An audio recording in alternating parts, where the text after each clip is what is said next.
Good morning, everyone. Good morning, everyone. My name is Eugenio Cudorcello from Purdue University. I will talk today about the saliency and attention models with deep neural networks and deep learning.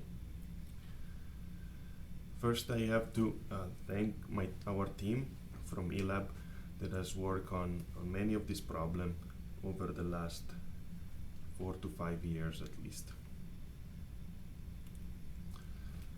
So what is the problem? The problem is when we see an image like this one, which is a typical image for a drone, for example, or for DoD consumption, is we want to know what is important here. Lots of pixels.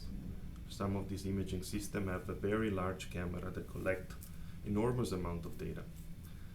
And the question is, how can we make sense of it fast, rapidly, by locating area of interest quickly? The solution that we propose is deep learning. What is deep learning? Deep learning is basically has been all over the news recently. You might have seen a lot of information about it on the news, about the large acquisition of internet giants. A lot of our friends have been acquired. In particular, you can see information about company like DeepMind and Twitter and so forth. But what really is deep learning? Deep learning is now the de facto standard for understanding images and videos. Here we show some example of what you can do by analyzing images from our lab, where we can identify thousands of objects in everyday use. The core essence of deep learning is basically a reproduction of a massive neural network that are inspired by the human brain and human visual capabilities, as I will explain more later. Deep learning also has become basically the state of the art recently in most of computer vision systems. And this is, you can see this here in this graph that shows one of the most popular computer vision competition that happen every year. It's called the ImageNet classification, where algorithms have to classify thousands of categories over millions of images. And since the year 2011, deep learning has basically supplanted all other vision algorithms, up to the point that this past year in 2015 it was only about deep learning. There was basically no other standard computer vision technique.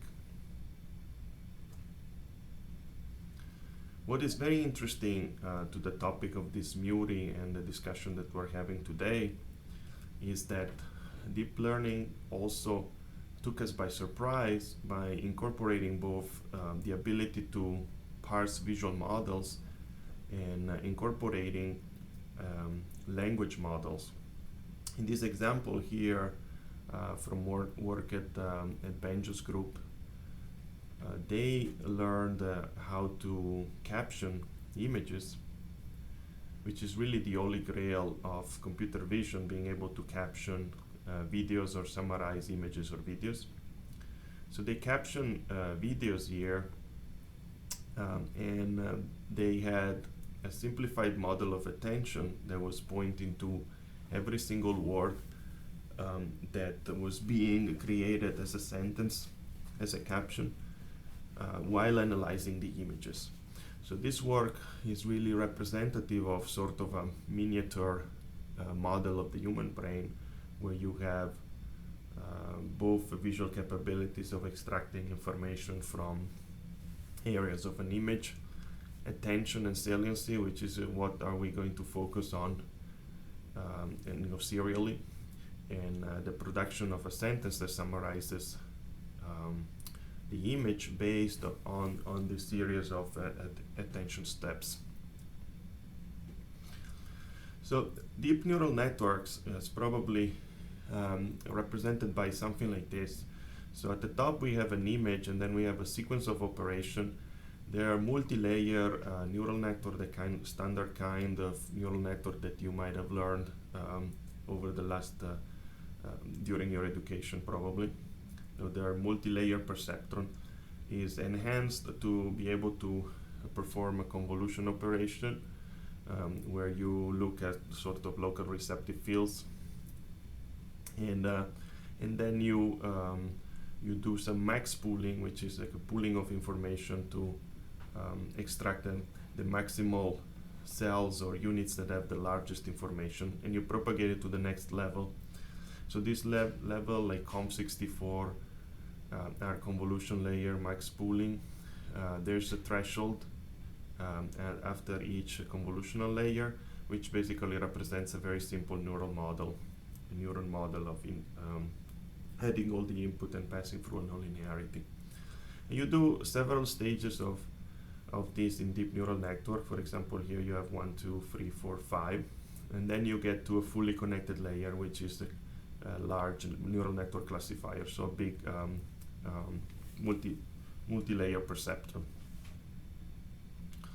In the context of the project that we're going to talk about today, we want to report that saliency algorithms that work with the deep learning. So deep learning became an extremely popular model nowadays. Is used by most researchers and companies to analyze images and videos.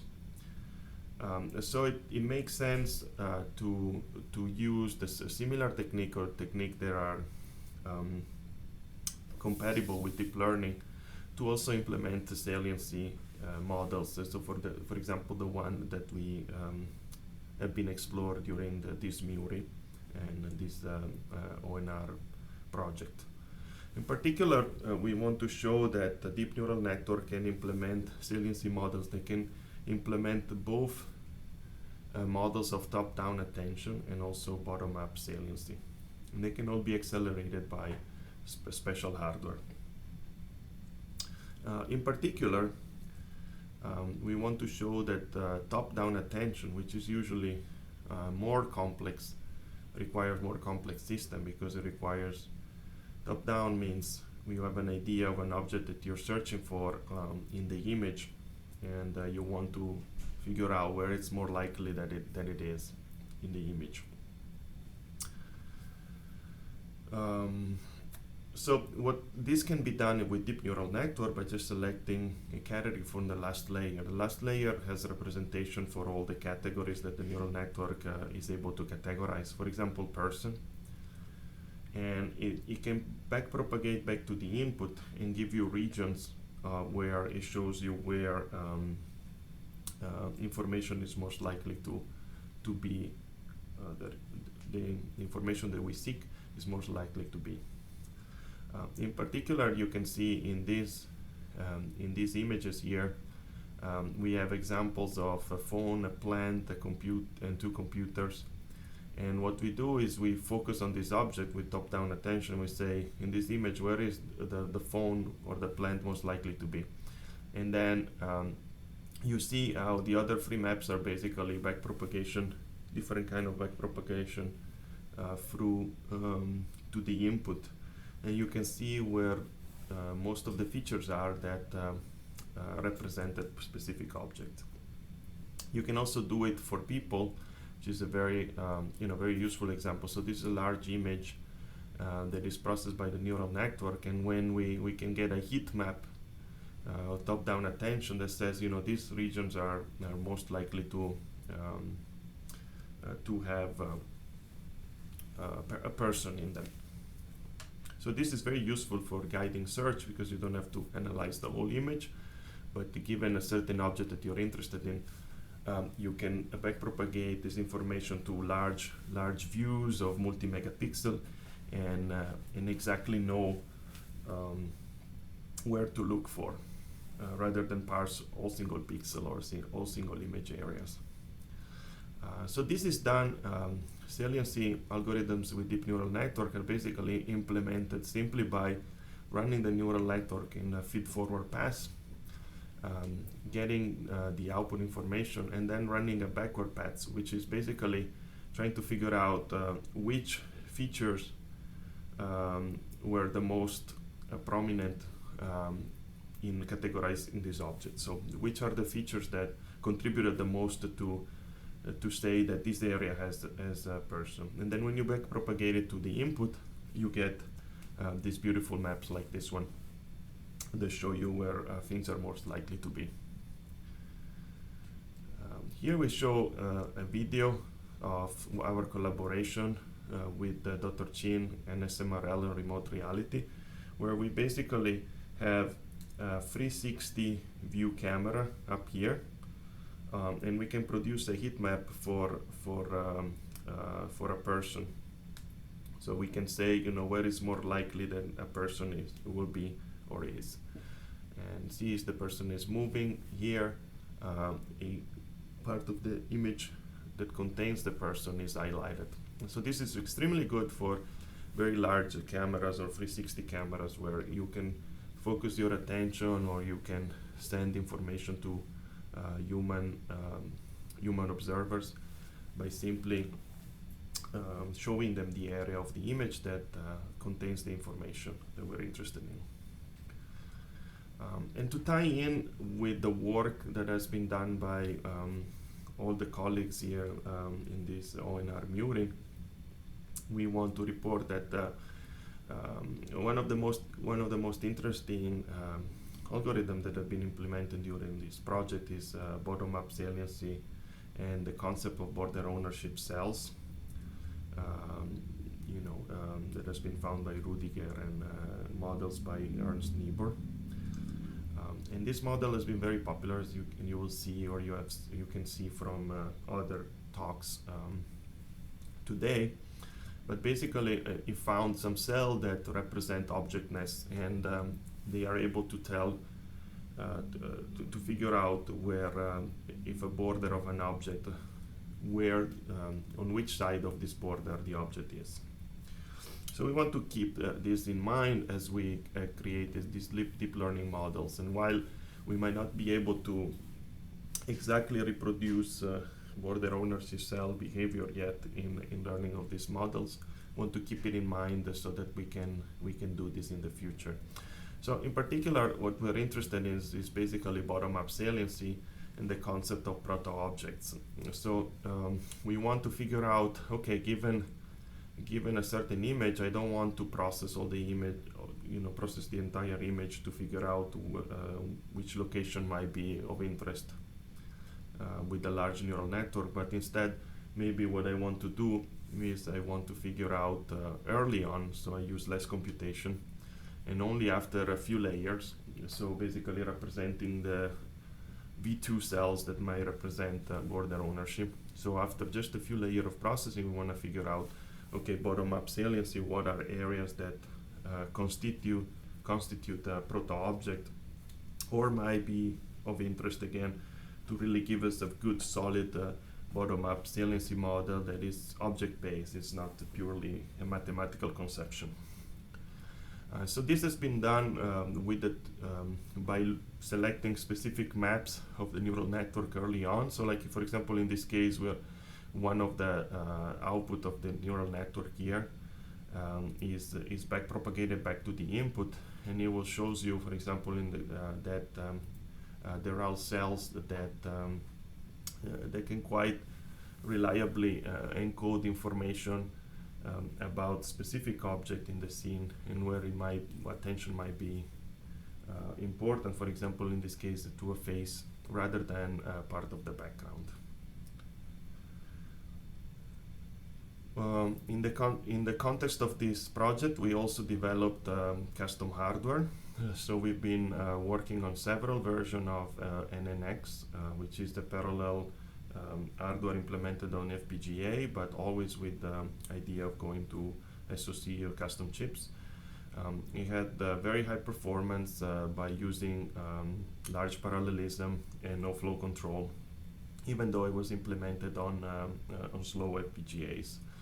So this is what we can do today with the generation 3 hardware, which is the darker color, and generation 4 hardware, which is coming up very soon. So with generation 3 hardware, we are one of the state-of-the-art groups in performance with FPGAs. Microsoft group is just slightly better now, but with generation 4 that is coming up very soon, we're basically 2 to 3 times better than anyone else out there. And this is for different FPGAs, so that this is like a large FPGA that are 3000 multiply accumulate, yet it consumes very little power, on the order of 30 to 40 watts, as opposed to large GPUs, for example, that have that can give you similar performance but consume 300 watts, so 10 times more. We also been thinking for many years about implementation of an NX in an SoC or in a custom microchip. This custom microchip, while it's difficult to create subchip in a university context, we've been trying to find partners to design it, and all our design in FPGA has been customly optimized to really be easily ported to SoC. So we've been talking to several partners, several big manufacturing company, and I'm pretty sure you'll see some of this chip coming out in the market very soon. Also because you can see the performance. So the performance compared to standard hardware, other hardware that we tested, including large GPUs and powerful CPUs and mobile system, is basically so much larger that these numbers are actually here, but you can't really see them. So the performance per watt is very high, because the chip can consume less than a watt and produce basically the same performance of a very large GPU. We also implemented recently hardware implementation of recurrent neural networks, which is very important for attention mechanism and selection of sequences of parsing an image, for example, or sequences of text, like the caption that you've seen before. And basically a recurrent neural network is just a neural network that feeds back the output to himself. And if we unroll it through time, it's basically this similar, just a regular neural network that has an output that goes, feeds back again. So recently this recurrent neural network had found a training algorithm that is tractable and easily implementable by using these short-term memory cells, or LSTM. They're becoming very popular. They've been very popular in the last year and a half, although they've been invented by Schmidt-Huber quite many years ago.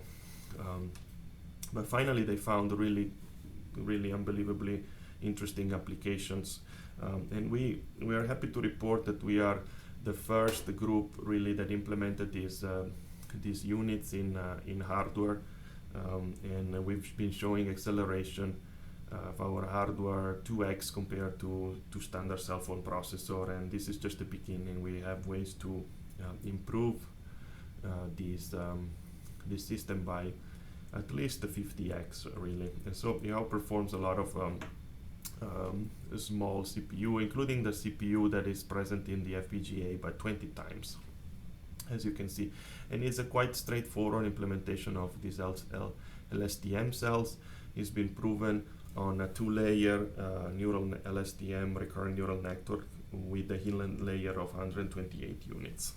We just published a paper around it actually. Finally, we wanted to say something about transitional research. We've been working on a company that uses all this concept in this MURI and other DoD funding to really deliver state-of-the-art appliances for use at home. So for example, this is a camera that I have in the front of my house, and that is able to reliably recognize people. So it only records information when it sees a person. So it's a big advancement in security camera. And also the inclusion of learning saliency and attention algorithm on large panoramic camera will be another breakthrough that we're planning on.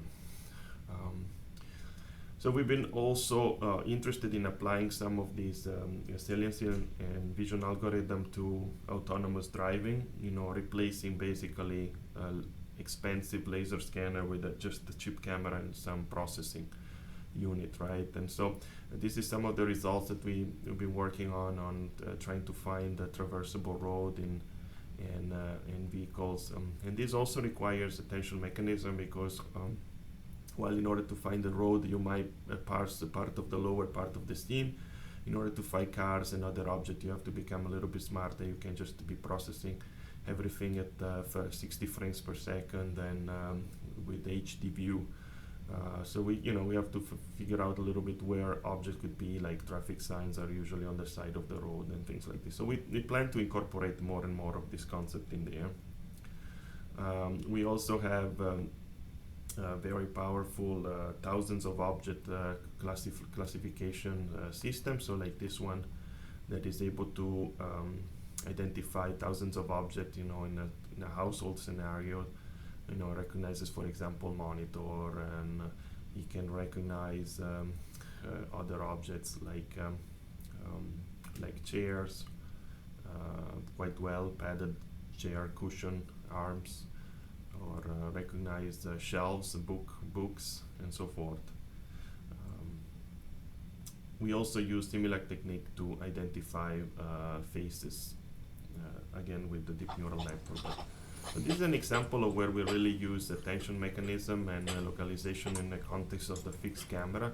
So in here we use some of the algorithms that we've been mentioning to identify regions that contain people, and when we find a person, we can track them reliably and put very tight bounding boxes around them.